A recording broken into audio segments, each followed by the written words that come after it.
Good morning, Giants. Welcome to Wake Up with Giants TV. Have you ever wondered how trading boxing gloves for guidance can take somebody from UFC fights to the greatest insights? I didn't mean to be a poet this morning. I didn't even write that. Nick did. Doop doop. Buckle up. It's Christmas Eve. We got a great show. It's time to wake up the inner giant.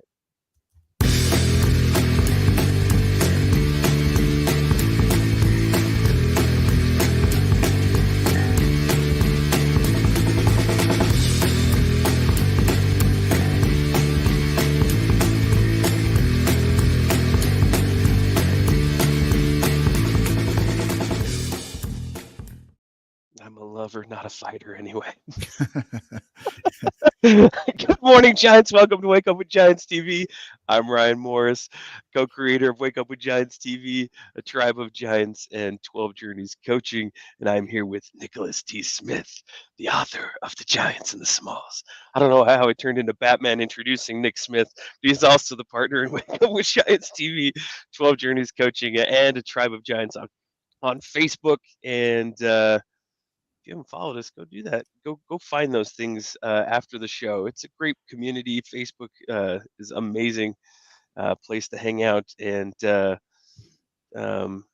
so that you know that we've got a little bit of new stuff going on in the Giants, and it's kind of exciting.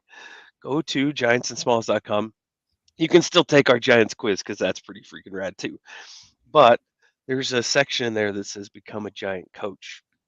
And then you can also go to 12 Journeys Coaching and become a 12 Journeys partner. And I'm going to actually have Nick share a little bit about that because he's the brainchild behind this. And so, Nick, will you share just quickly what's going on Yeah, there? I would love to. We're opening up. We used to have giant facilitators that could teach our program, the 12 Journeys program, which is based on the book The Giants and the Smalls. And they used to have to go through our training programs before they'd even be considered as a partner member. And so what we've done is we've opened that up. So if you're a coach and you're looking to add a tool to your tool belt, you're a therapist, you work in a school system, and you want to be able to teach your team about the 12 journeys as a replacement to maybe social emotional learning or anything like that, or you want to bring it into your organization, we've opened up a partnership program where you can bring on our program and our framework that's a proven framework into your business to help you grow and thrive. And so this is something that businesses can do, individuals can do. We also have direct facilitator partners that are working this, but now we've opened it up to anybody that wants to honor the brand and spread the giant message. And so pretty big deal. And we're excited to offer that. That is a big deal. Yeah. And now you get to introduce our amazing guests. I could do that too. So, we like to say welcome to another empowering episode of Wake Up with Giants, where we delve into the secrets of living a giant life. And today we're thrilled to have Clifford Starks, a man whose life story, as it speeds through, reads like an odyssey of resilience and breakthroughs. So Clifford isn't just a former professional athlete. He's a warrior who's battled inside the UFC cage, emerging not just as a fighter, but as a trailblazer. His journey doesn't end there. As a coach, he's redefined the landscape for entrepreneurs striving to live their greatest life. He's a living testament to transforming life's adversities into stepping stones for success. And his philosophy of living in the next 11, a realm that challenges the comfort zone, is not just a mantra, but a way of life that he passionately shares. Clifford's dedication to supporting leaders stretches beyond mere coaching. It's about inspiring them to embrace their journey, stretch their limits, and unleash their extraordinary potential. So buckle up as we welcome Clifford Starks to the show, where he's ready to share his insights on living a life that's not just big, but giant. Welcome to the show, man. Thank you. I appreciate you having me on. I appreciate you guys' time. It's good to have you here. And I haven't known much of your life. I see you on social media.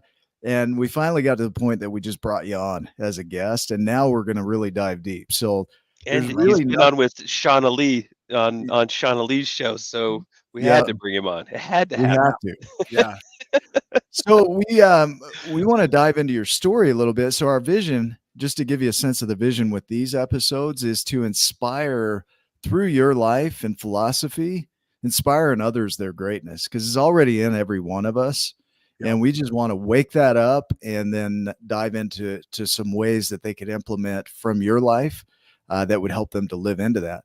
And so we like to go back to the non-conscious part of your life where you thought you were somebody, maybe where you were living a certain life, you grew up a certain way, you had beliefs and patterns and attitudes and all this stuff that you're like, oh yeah, I'm Clifford Starks, that's who I am. And then something happened that woke you up to something different. Does that make sense? That makes perfect sense. Yeah. Absolutely. Where would you like to start? I'll start from the beginning. Yeah. So, I had trauma very early on, and I got to use that trauma to my advantage.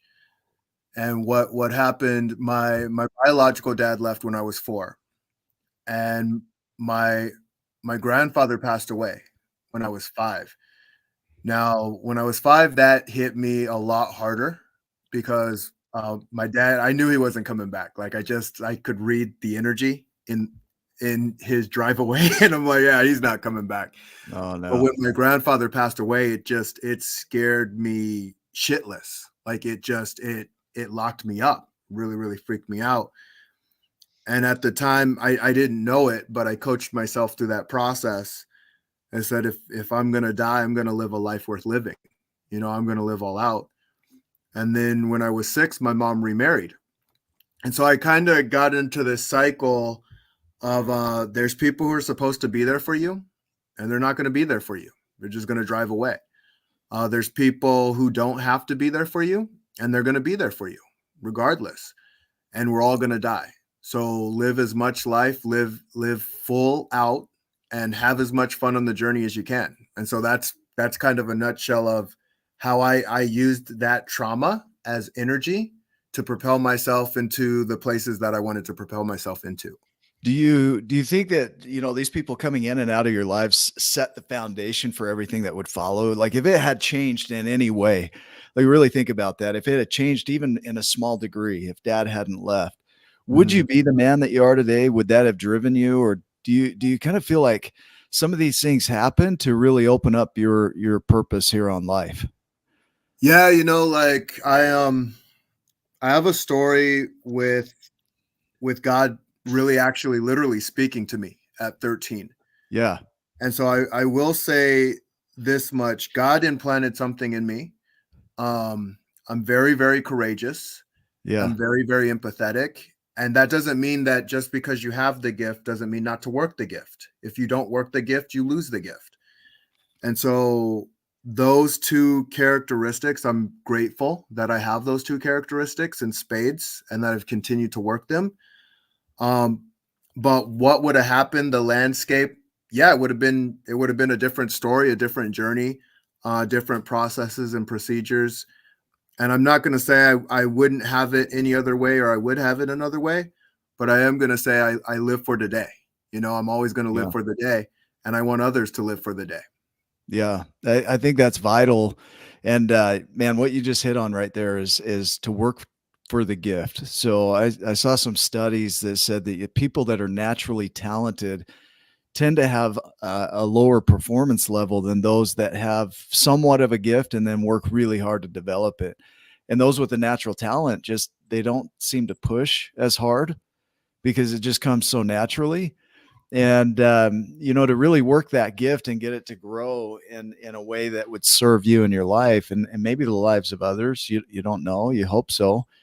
um, you really got to work at it. And what really instilled that in you? Why did you learn it that way, that you got to work at it, that you got to grow, you got to go beyond, right? That like this framework that you use. That is a great question. Um, my mom really instilled that into me. And this is in 4th grade. And there was this book that was in a lot of the words were in Spanish. And we stayed up all night trying to figure out reading this book. And she said she was going to stay up with me all night until I figured it out, which was not very fun at all in the moment. Like, really sucked. But I figured it out. I put it together. And the next day I went into class and I was reading the book better than even the teacher was. I was really proud of myself to be able to outperform even the teacher. And that was a lesson for me in saying, like, look, sometimes things are going to suck when you're in the middle of it, but the suck is worth it. The process is worth it. And I just happened to understand that at a young age. I really grasped that concept after that. And I said, oh my goodness, if I just work at something long enough, I can get good at it. Yeah, this sounds so familiar, right, Ryan? That's what Nick says, is you got to suck at something long enough to get good at it. I mean, it's like Yes, walking, right? As a little kid, I mean, and you didn't know, you didn't know you sucked at crawling and walking and all that stuff. You just kept doing it and doing it and doing it until you could walk, right? absolutely. It's Absolutely. just one of those things you got to suck at it to get good at it. I'm going through an interesting, like, I know 2024 is coming up. So Merry Christmas to everybody. I hope That's everyone awesome. has a Merry Christmas and a Happy New Year. But I like looking at data too. And resolutions, researchers are saying 9% of resolutions get done. Like, people actually go through the process. And say a resolution is nothing more than a firm decision to do or not do something. I'm like, huh, that's interesting that only 9% get through the resolution. And I started putting pieces together. And just off of what you were saying, you don't just end up walking right away. You're going through a process. So you have to figure out, like, you got to figure the process out. But the beauty of it is the environment.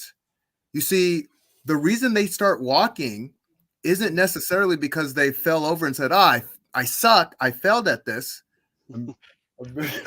Yeah. I love it. I love it. We got Hey. Go in the backyard, so don't Oh, lock who's your the door. buddy? Okay, go have fun. Oh, So when you have, it's funny. Awesome. I love that. Yeah. So I ultimately looked at it and I go, wait a minute, this isn't a game of failure. This is a game of what we see. This is what we see. And most people play the average game because they're used to seeing average. But just off of what you guys are talking about, let's wake up, let's become giant, let's do our thing. I go, wow, it's a game of tribalism. When you see certain people doing things, it becomes possible for you, especially if that person says, hey, you can do it because I have a process and I'll show you mine, even though your way may be different, but we're going to figure it out together. That's where I looked at it like, wow, we're built to win. We're built to support each other. We're wired. So the brain is wired for social connection and working together. And without it, people end up dying. If you isolate somebody, they'll die. They just can't live without some kind of connection. And so that's vital that, not only can we do it, but we're also not meant to do it alone. And I think that's where we self-isolate is we think, I'm going to do this. I'm going to do it on my own. I'm not going to help other people out. I'm just going to put my nose down and grind here. But that's not really what it's all about. We support each other in different ways. Now we might only be in somebody's picture for a minute, but that minute matters. I had somebody yesterday post on a LinkedIn post that I did. And she says, I don't remember what we talked about in our conversation. All I know is it changed my life. Yeah. I And love it. I that was a while ago that we talked, but that moment was impactful enough that her life is impacted. I've had people do that for me where they come into my life for just a moment and that moment shifted the direction of everything. And I could name, a dozen or more people that have had that impact in my life. And so we're not meant to do it alone. So the next 11 for you is really like pushing beyond, really stretching, right? And really reaching toward that giant potential rather than just recognizing, oh, I have that, but not doing anything with it. Can you speak to that a little bit? Yeah, like, we are so unbelievably powerful. And I was like, oh my goodness, our brain keeps us locked up. The brain keeps us locked up. I unlocked my brain as a 5-year-old kid. And I said, if I'm going to die, I'm going to live a life worth living. Now, later on, I realized, holy crap, we don't even die. We die in people's memories and in their thoughts. But if we do it right, we get to live forever. We go on. And so my job was to be the best Clifford Starks that I could be for myself. And as it started spreading, I started seeing like, oh, I can be the best for others. And even when, just off of what you were saying, Nicholas, that feeling that you got and that feeling that you gave to someone else, well, that feeling spreads. And sometimes we don't even know that it's happening. You know, there were plenty of times I did it and I didn't know it was happening. No one comes back and tells me, hey, I had a transformational experience. But when you start looking for them, you start seeing them really, really consistently. And I go, oh, it's people are too busy listening to this damn thing instead of using it as energy, because it's energy. It's definitely energy. Thoughts are power, but thoughts can also be really, really dangerous too. So I'm going to use this thought and I'm just going to drive into us all living our greatest life. Everybody coming together. That's powerful. When you're talking about resolutions, you're talking about, you know, how we have these views and goals and we're going to set those, but we set those goals based on who we think we are here, right? So we have limitations based on that.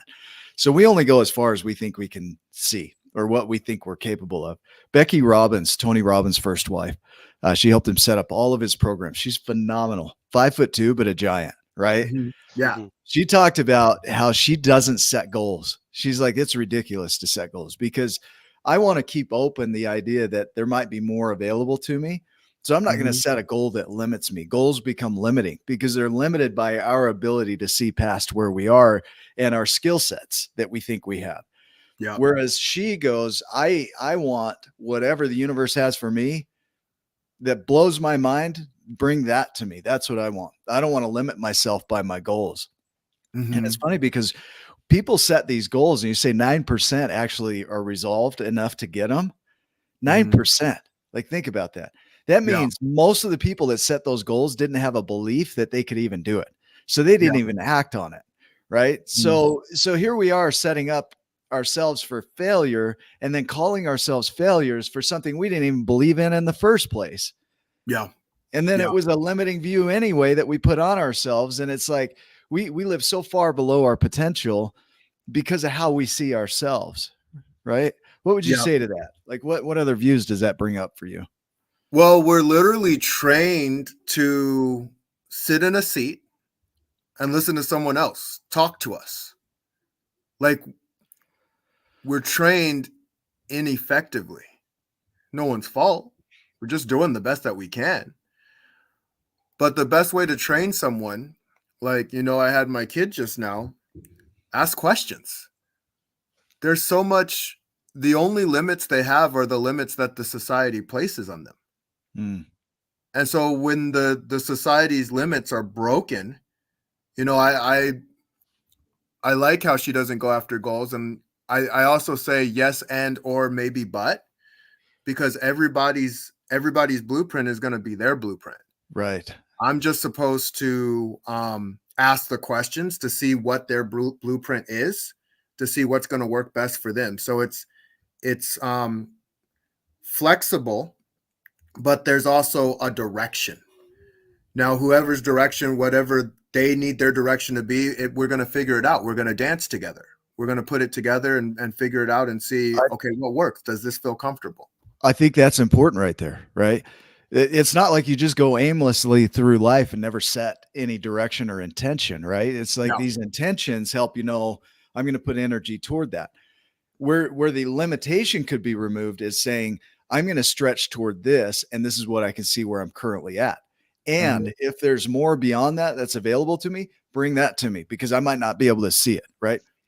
Sitting with a mentor or coach like you gives us a chance to stretch even further. Like we might see at a certain level and then you come in and you're like, well, okay, that's great, but I also see this in you. Is that accurate? Yeah, 100%. Like I was doing things and I didn't even know I was doing it. Yeah. The first time I ended up, my first goal was I wanted to lose weight, right? Yeah. So I got the weight off and I learned something. It's like, holy crap, everyone's full of shit. They tell you all sorts of things. Do it this way. Make this happen. It won't work. Blah, blah, blah, blah, blah, blah, blah. Just words. And then Make you sure get it's there. smart, right? Make sure it's Yeah. reasonable and simple and blah, blah, blah. It's just like everybody knows everyone knows what you need to do. Right. No You one just even ask asked them. me the question, hey, Cliff, why do you want to do that? No one asked that one time. Yeah. One time. Hey, Cliff, why do you want to do that? Huh. They're just ready to pounce on you. Yeah. And then I go into I get there, I get to the goal, and it was just like, okay, the world, it didn't shift dramatically. I shifted. The world didn't change. I changed. And then I go, wow, that's crazy. So the world's just there to test you into what you want to be. Holy crap. Oh, Okay. yeah. Let's hang here. Everyone's freaking out. Everyone's freaking out like, oh, the outside world. It's way more of an inside world than it is an outside world. Let's hang here for a minute because this is gold right here. Ryan, you had a thought. Go ahead and then I'll jump in. I like that. I was writing down that the world is there to test you. What was the rest of that you had said? Because I was like, what? Yeah, the world is there to test you to see who you want to be. To see who you want to be. Yeah. It really tests your resolve. It really tests like a lot of things, and you grow through that process. Through that test, that's where the growth happens. Yeah. If you give up, you'll never know. Yeah. Yeah. You never Never do. know. And Yeah. the And I beauty of it. also say, because I gotta say this, I say people are full of shit in tongue in cheek because just as much they have that, they have just as much greatness. You got both. Yeah. And then you get the choice, like, okay, which one am I going to look at? Like, am I going to look at the shitty version of me, or am I going to look at the empowered version of me? And sometimes you'll look at one and then look at the other, and then sometimes you'll stare at one and then like, okay, I got to look. And the brain loves looking at the crap. Like, it's good at that. It sees all of the crap. I go, all right, I'm going to lead with my heart and listen to my brain, knowing that my brain's just trying to protect me. That's all it's trying to do. Man, it's Byron Katie's "You're always living in paradise," right? You're suffering in paradise. Is so true because the world doesn't change, but our perception of the world changes. The resources around us don't change, but our ability to see the resources changes by who we're being. And so it's like we go out there thinking the world is a terrible place, and guess what shows up? Yeah. Terrible place. We think the world is an amazing place, and guess what shows up? Yeah. Right? The world is the world. It's so neutral that regardless of what anybody wants to think, it'll bring that to you and say, here you go. Your wish is my command. It's like the genie, but without limitation on wishes. You don't just have 3, it's infinite. You want to see the world as a positive thing, you're going to see it as a positive thing. And our actions have impact on others, and so if we all realized, I think if we realized that everything we do to others gets put back on us, we'd probably do less of what we do to others. Yeah. Does that make sense? It does make sense. And I go into this place, like, I'm like, everyone is trying the best that they can. Yeah. Yep. With what they have. Like, they are really, really trying the best that they can. And instead of trying, I just help people be. We're built to be kind. We're built to love one another. We're built to ask questions and solve each other's problems.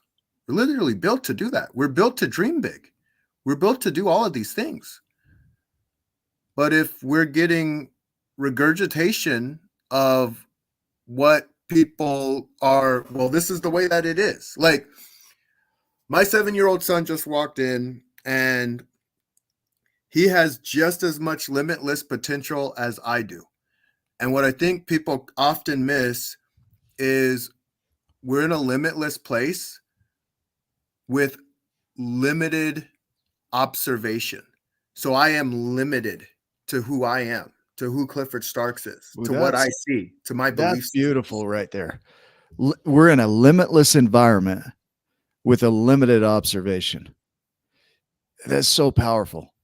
Like that right there just sums up everything we're doing. We see this limitlessness based on who we think we are, right? Mm-hmm.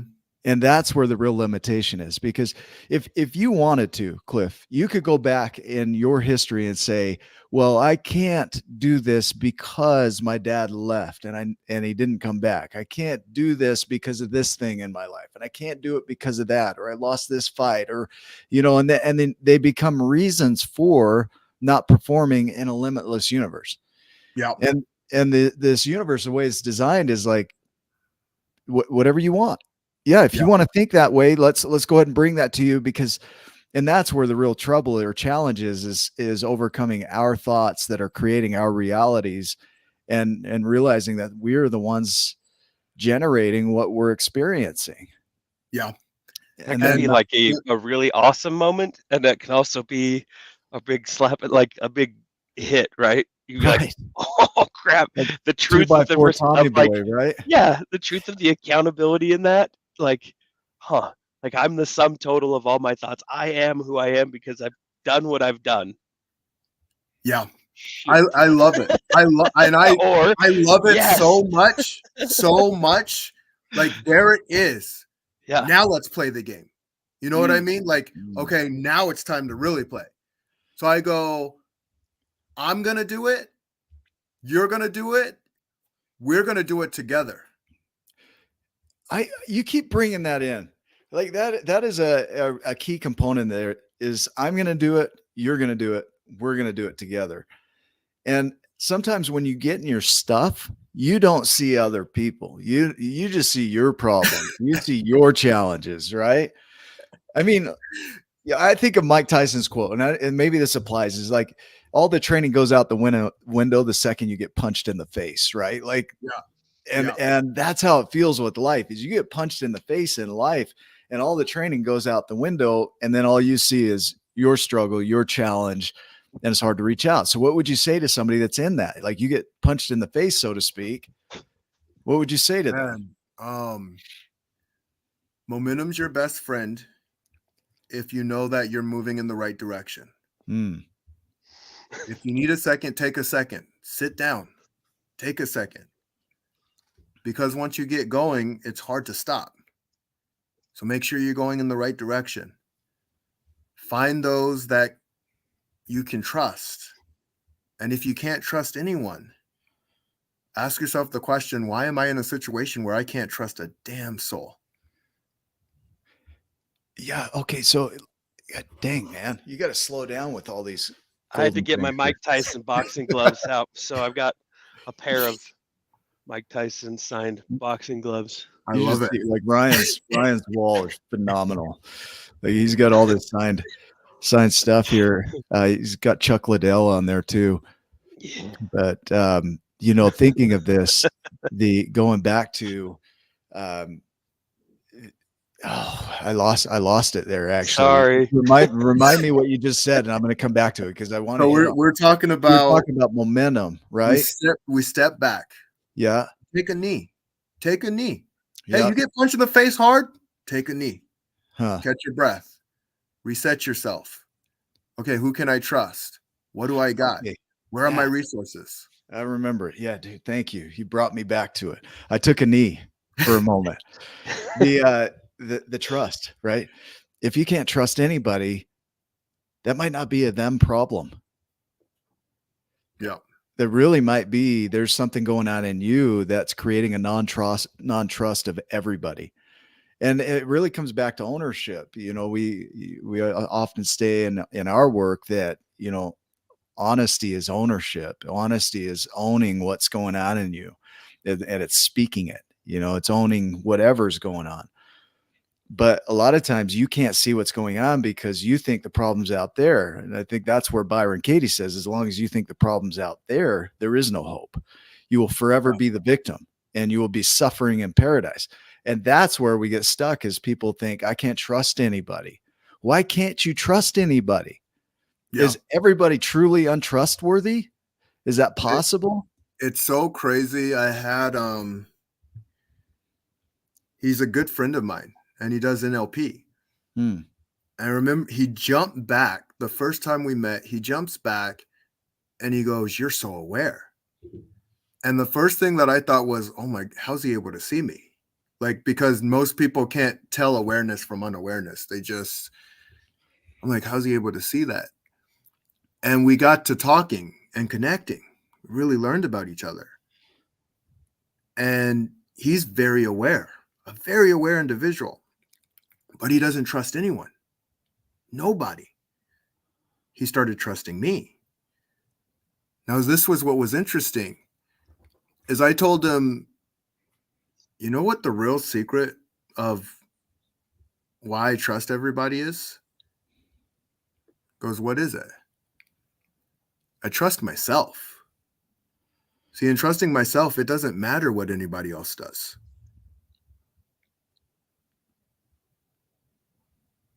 People mess it up regularly. They're looking at the wrong thing. You know, I said I want to influence 1 billion people. I'm learning my lessons too, and I'm going to learn more.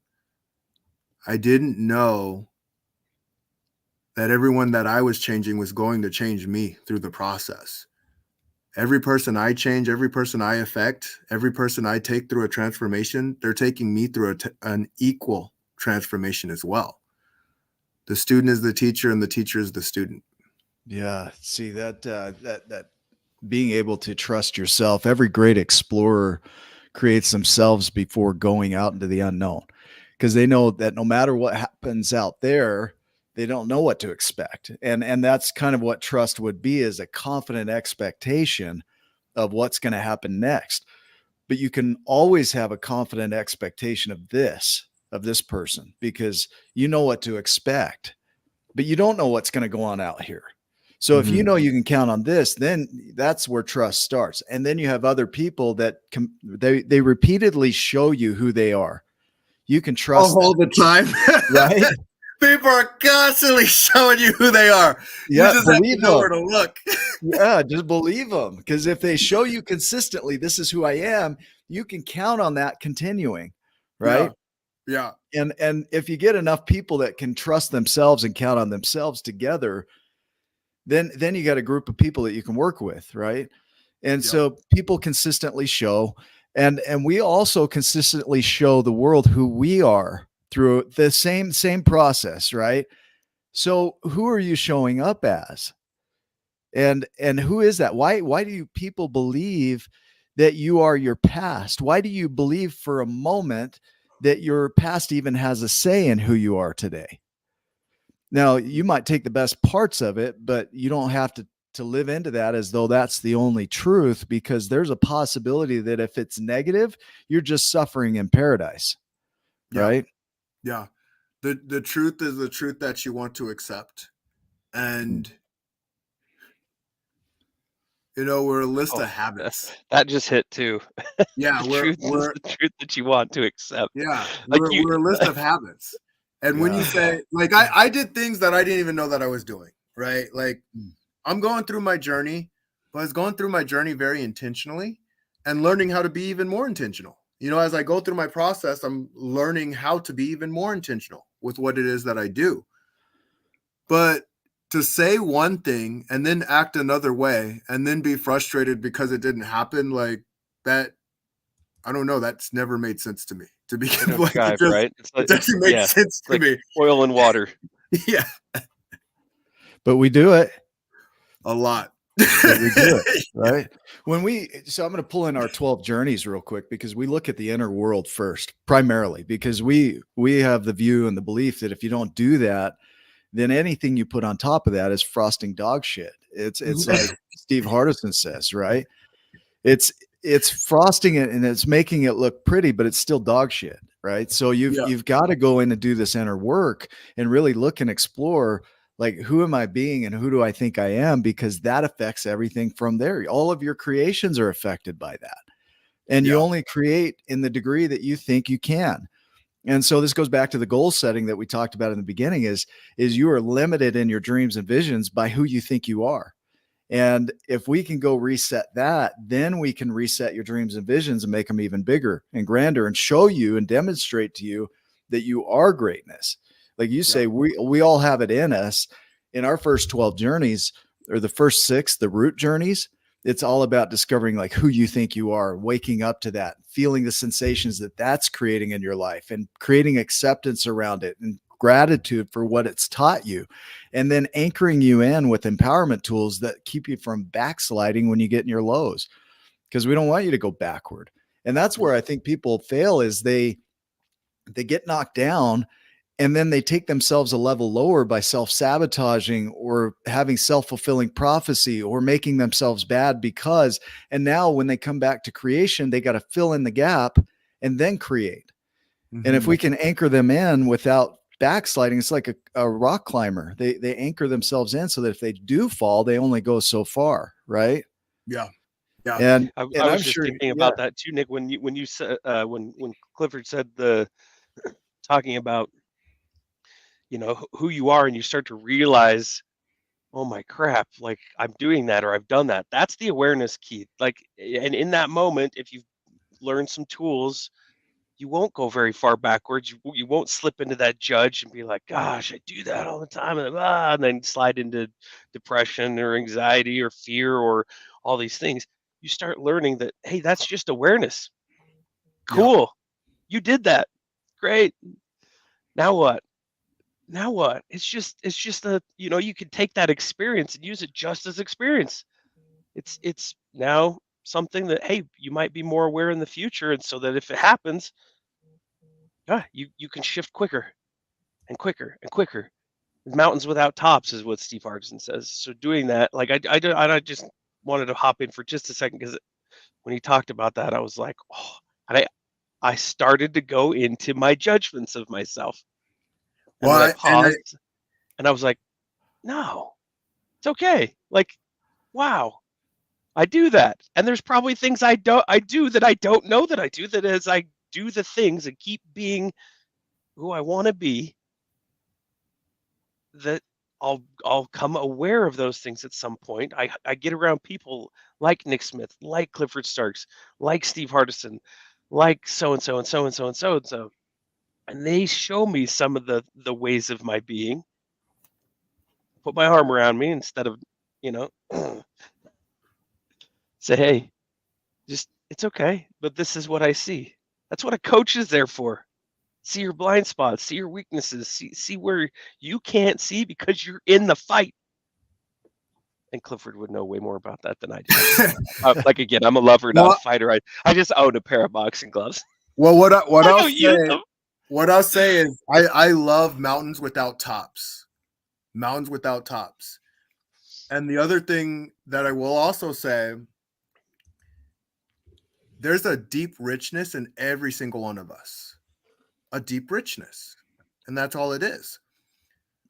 So I know you would know just as much as I know if your awareness was on the right thing, if you were protecting a family member, if you were standing for something.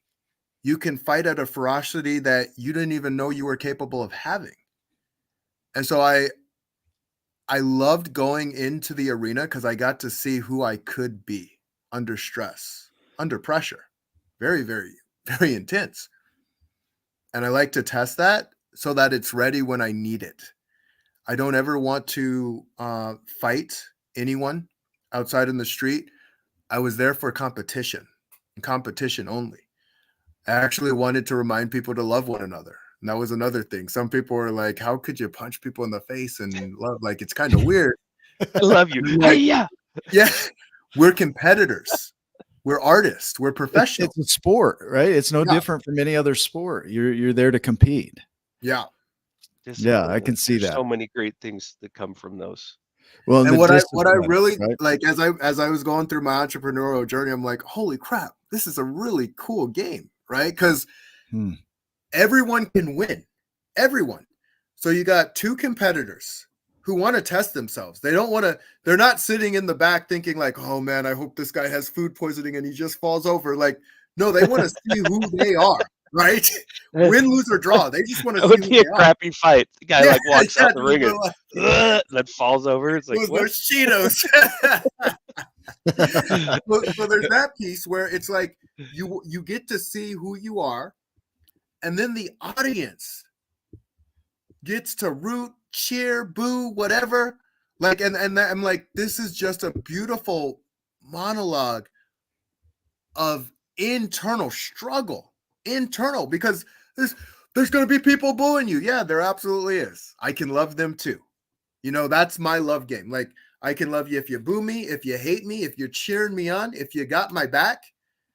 Now, whether I'm going to lay next to you, like I've been married to my wife for 16 years, that's another thing. Whether I'm going to let you into my house, that's another thing. You know, there's going to be layers to that. But I love you regardless. I love you because I know what you have in you, no matter what. And I know you love people too, hopefully. And if you don't, well, then I definitely want to give you a big hug because something really bad happened. No one deserves that. Yeah, that's where, you know, when the giant in me recognizes the giant in you, right? That the God in me recognizes the God in you. The love in me recognizes the love in you. The potential in me recognizes the potential in you. It's all the same thing. It's like the naming of it is all that changes here. But what you teach, what we teach is all about that you have greatness in here. Let's not only get you to see it, but to wake up to it and expand into it, to grow into it. That's why you're here. You came here to learn and grow. You didn't come here to just sit on your hands. And man, this world could really get people to sit on their hands, can get them to really feel like they're powerless. And it's so interesting too. You know, the word growth, it's so fascinating to me because oftentimes people think to grow is to get too big. And growth can mean, okay, what am I going to add? But growth can also mean, what am I going to subtract? And so true growth, it's such an internal dialogue, right? Like going through the process and knowing like, okay, where am I in alignment? Like, where is my alignment? Because when I'm aligned, my world shows up aligned. And when my world shows up aligned, I can do more for everybody else. Yeah, I think nature teaches us that pretty well, right? It's not just about expansion. It's also about pruning. It's also about maintaining, keeping what you've created as well, but not hoarding it, so to speak, not guarding it so intensely that you become greedy with it. It's just maintaining what you've grown, pruning what no longer serves, growing in areas you've never been to before. But there's another element, rest. Yeah. Right. If you pushed 100% all the time in your life or in the ring, what would happen? Yeah, you fall apart really fast. Yeah. The other interesting thing, you know, I love what you guys do. It's absolutely amazing, and seeing the giant in you is seeing the giant in them. But the other piece, when we do like just talking about the awareness, like, oh, I'm aware. And the best thing you can do is be your best. Like, that's it. And I know oftentimes we're taught like, no, we got to fix this outside of us instead of, okay, well, let me look inside and who am I? How do I show up? What can I do to be the best me, to even feel aligned? Like, what can I do to feel truly aligned? But we're pointing out there all the time. Okay, even when I'm talking with someone, I can't point. Like, I had one person, he goes, what would you do? It doesn't matter what I would do. It's what would you do? Because this is your game, not mine. I mean, if we ended this all and we end up having this life review, right? And they're like, okay, let's see how you did. And you get to review your life. And they're like, okay, now let's compare you to Clifford Starks. And you're like, damn it. That would really suck. I've yet to hear that happens from anybody, that they get compared in any way in a life review or during this by anybody else. Yeah. Nobody, I've never had a coach come to me and say, all right, Nick, let's see how you're doing.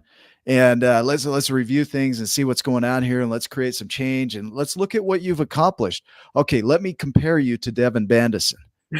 All right, let me compare you now to Steve Hardison. And you're like, fuck, dude, everything just went out the window. It's like, right? It never Yeah. happens. We do that though. We compare ourselves Oh yeah. And constantly. I had so I had a VA that I was working with, and she was actually like giving me the celebrity status. Like, Yeah. yeah, you're Clifford Starks, and I'm sitting there. I go, you have a 15-year-old daughter, don't you? She goes, yeah, I do. I go, how much do you love your 15-year-old daughter? She goes, immensely. Like, she's my life. I go, how much does she love you?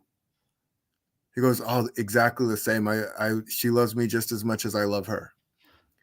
I go, I'm curious, does she even know who I am? He goes, no, she doesn't follow any of that stuff. So I go, so you're her celebrity. There never was a comparison. It's all in our head. Yeah. It'd be like, oh, well, 1,000 people know this person. Well, no, we're all on the same side. We really are. And Lisa Feldman Barrett, we hit on her points a lot. She's a top researcher on emotion.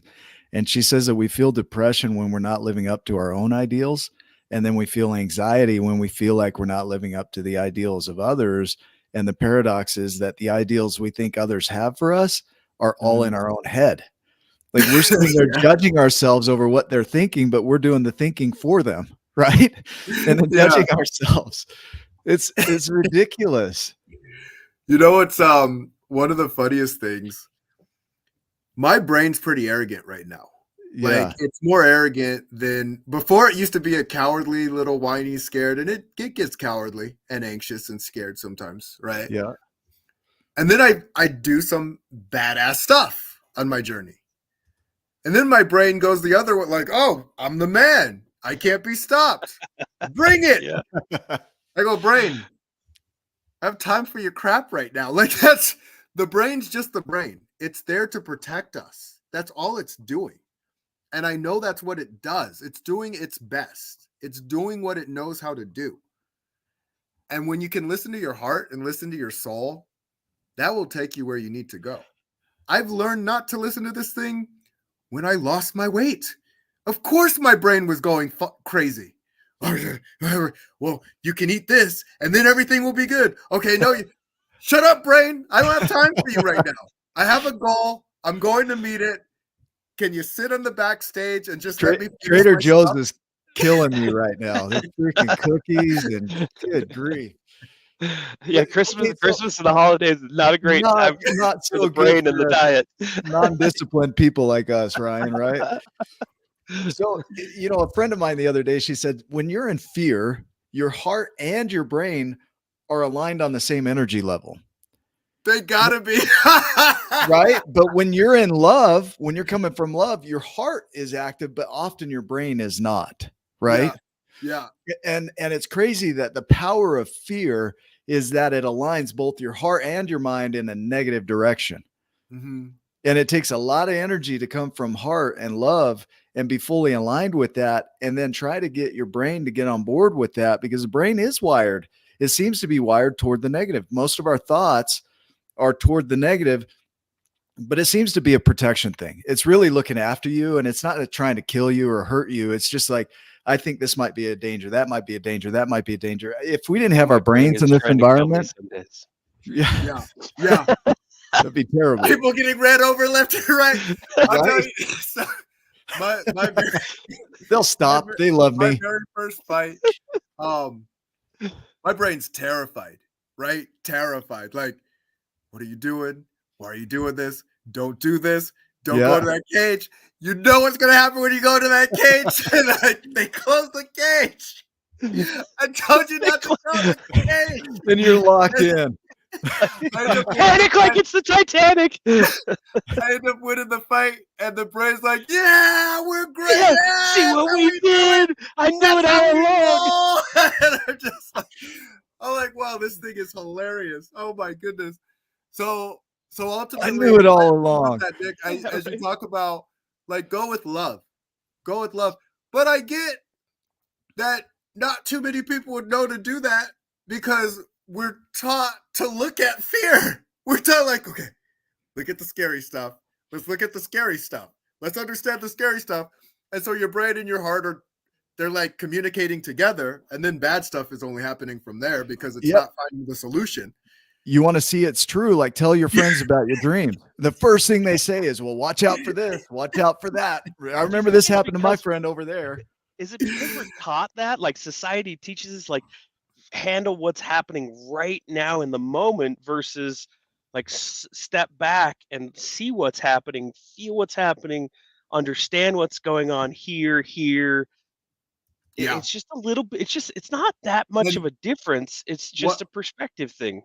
What's so powerful, because Nicholas, I don't remember how you said it exactly, but you were talking about if other people could see what you were feeling and feel it, they'd be less likely to do it. Yeah. If you knew that whatever you put on somebody else, you had to experience the same thing times 100, let's say, you wouldn't cause harm over there. You would cause a lot less harm. If you knew that every good thing you did for somebody else would bless your life, you would do a lot more good things for people. Right. Yeah. It's almost karmic in nature. Right. And looking at that, I found my freedom. I found my freedom from myself, because we are our best friends and also our worst enemies. And when I was free from myself and I was able to respond in the way I wanted to respond, I was truly, truly free. I wanted everybody else to have that too. And I thought it's very interesting because when you go through a process, at least this is what happened to me. When you go through a process, you think everyone's gone through that process. And then you realize not many people have gone through the process. And you want them to have the process, the experience. And then you realize, oh, there's a way that you have to take them through the process. Because if you just tell a person like, oh, just love, because when you love people, this will happen. Like, no, I tried that once and it didn't happen the way that I wanted to. Well, that's the same thing as walking too. You walk the first time, you fall over. When you're loving someone, you're truly listening to them and you're hearing them and you're acknowledging them. That's not an easy thing to do. We think it's easy. We think it's simple. It is simple. It's just not easy. You got to keep practicing it and get better at it. There's a willingness in love, and this is beautiful because it's an acceptance of where they are, and it's an acknowledgement of that. It's a willingness to have the deep conversations around whatever's going on in there, right? And then a nudge to really move forward, right? Yeah, I like that. So we can learn empathy. It's that, man, we're coming together as individuals into this space called love or partnership, and we're different. And there are going to be times that we disagree. And there'll be times that one of us is feeling really insecure in relationship, and you want to go in there and, boost them up because they can't see it. Right. Yeah. And then it happens in reverse too, right? This is where it gets so interesting, because the fluidity that is needed in this game is insane. Yeah. It's like, I'll give an example. Go play, baby boy. Go play. It's all right. What's up, buddy? He's just chilling. It's Christmas Eve. You want some oatmeal? Okay, I'll go make you some oatmeal in a minute. Okay, buddy. So, I'll give an example. I wanted to give it with him not here. Yeah. But my wife will sometimes go into a victimized space. Yeah. And before, like, as a fighter, you don't have time to be a victim. You got to stand up. But then I had to realize something. Was if I allow her to go in that space, she actually gets out of it faster. If I try and push it out of her, it's only going to grow even more. And so that was a learning lesson for me. I've got a question around this because that is powerful right there, right? Let us have our down moment because we'll come out of it. Because if we have to change it, then we don't do that. But also, one of the things is keep the partner from causing more damage and having to clean up the repairs. It's okay for you to be there, but don't slide so far back that now you got to clean up a mess that you didn't have to clean up in the first place. I mean, would you agree with that? Or do you let them just kind of throw it all away and self-sabotage. Does that make sense? Yeah. So, since everybody's looking for the best thing, like they're really looking for the best thing. I've gotten better and more intentional at asking the right questions, and also knowing who I'm built to serve versus who I'm not.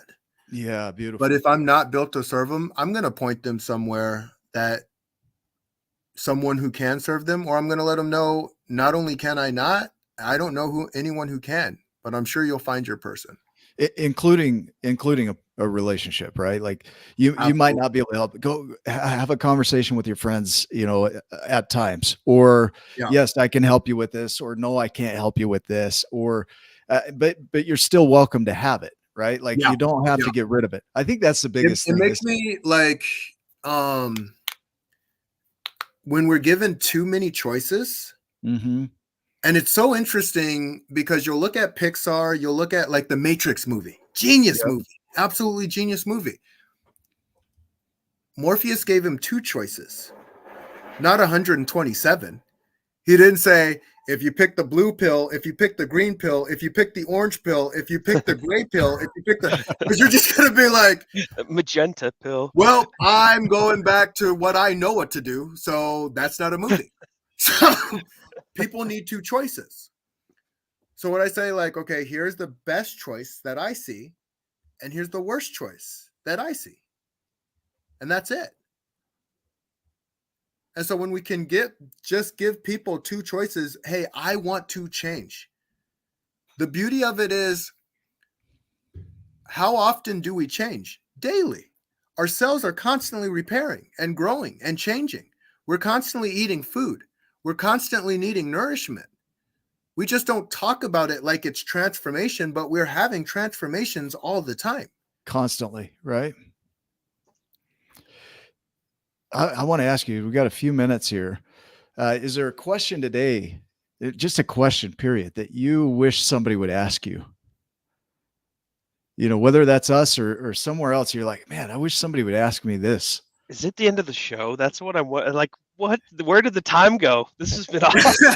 Crazy. It went fast. I was like, is it time for that kind of a question already? I will say this. Dang it. And luckily it hasn't happened again. So I had a coach and he asked me, why do I do what I do? And I literally started bawling. And I didn't know that was going to happen. But I literally saw all the good things and all the bad things all at the same time. Every decision we make matters. Everything we do or don't do matters. So the reason I was able to get to that 9% of people who go through resolutions is because I know what I say to this, it's listening all the time. And if I falter to it once, it's I got control now. But it's controlling in fear. It's controlling in lack. And so I want to constantly grow and I want to change this entire world. And I didn't know, like Steve Jobs says, those who are crazy enough to believe they can change the world actually end up doing it. I didn't know I was going to go through that process. I just knew I wanted to do the best for people. Yeah, this right here is everything that we have right now has always been here.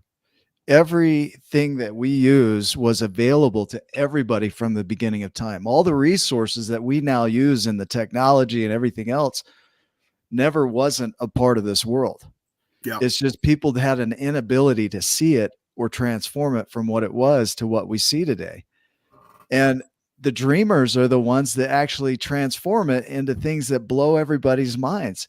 Back in the 1900s or something, they asked, the patent, the head of the patent office, if anything else would be invented. He said, no, everything that's great that's been invented has been invented and nothing new will come out of it. Right. So something along those lines. I'm butchering it. They didn't know Clifford Starks was going to come They on. didn't know Clifford Starks and Elon Musk They didn't wasn't know all going of us. right? Like, right. Because that's the Right. beauty of it. It's when the crazies come together. Oh my goodness. Like that's where the magic happens. It's just like, Oh, that's beautiful right there, right? bring the crazies together. That's a shirt right there. Is when the crazies come together, magic happens, right? Yeah. Well, and the laws of thermodynamics say that energy is never created or destroyed; it is only transformed, and it's limited in transformation by our ability to see it. So our imagination, and imagination is one of the most powerful words in the English language, and I would imagine in most languages, because it reaches beyond what is into the what could be. And we're seeing things today that were just pure imagination back in the 50s, 40s, 30s, right? That are reality now for us. And it took somebody reaching beyond what was into the what could be. And there is no limit. It's amazing. They keep coming up with new stuff. And you're like, how? And it's because they're willing to look at the same materials and transform them. We're all surrounded by Crazies got together and magic happened. Yep. Yeah, crazies get together. Limitless opportunities in a limited experience.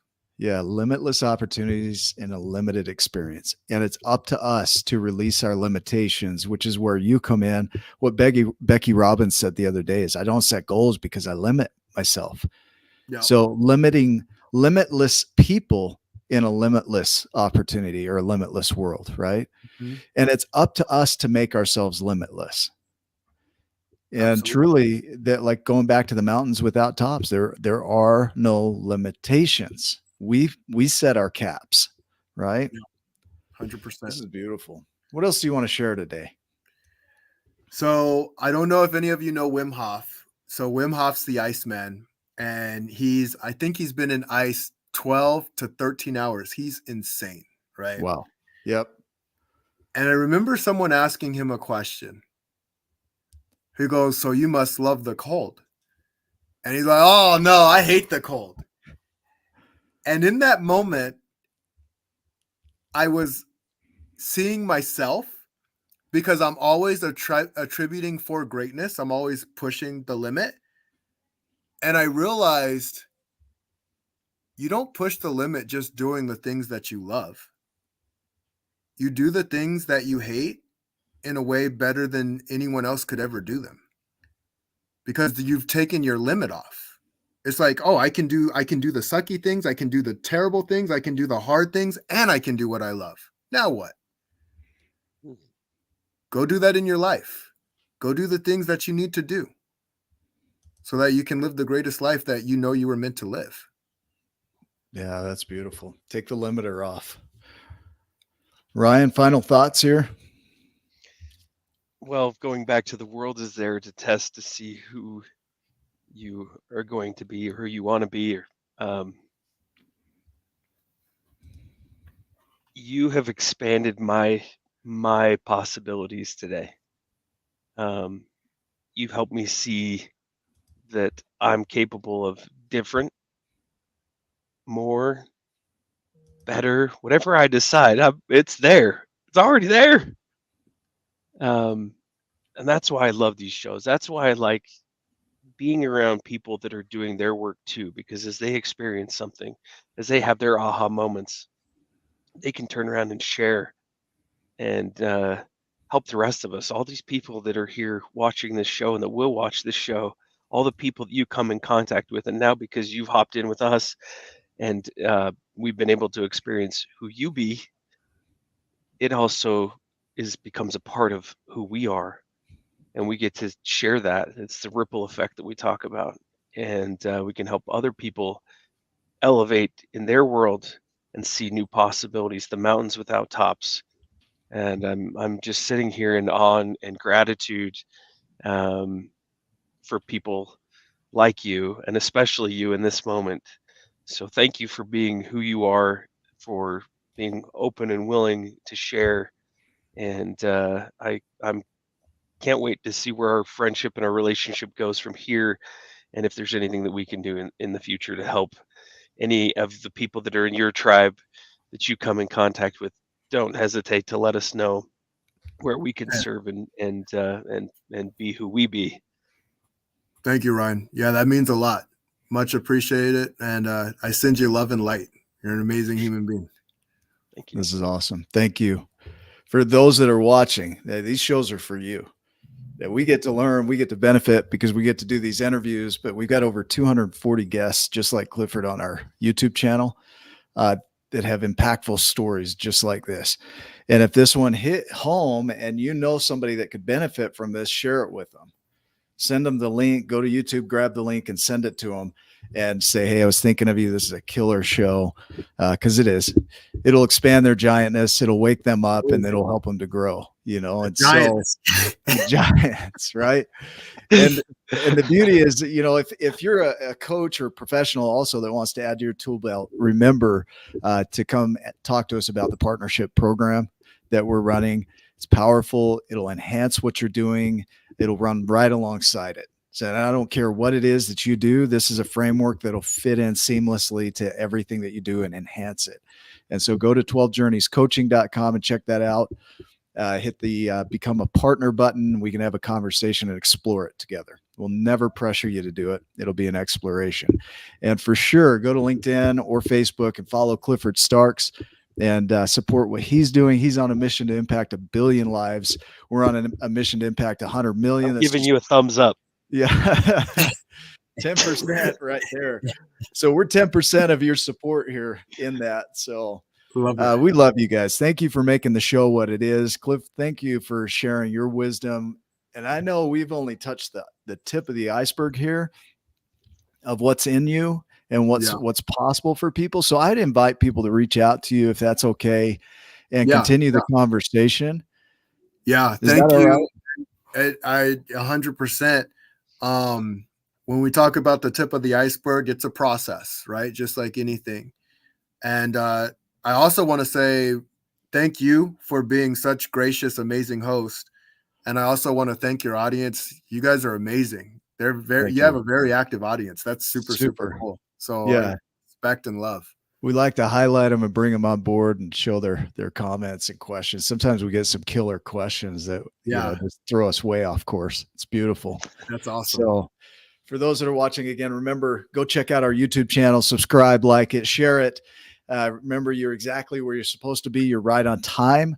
Keep stepping. Do not quit, but act on what you can act on. Your best is your best. So do that. And then just trust the rest. You're not responsible for rushing spring. You can't force things to come about in a certain time frame. Your job is to do your part. That's it.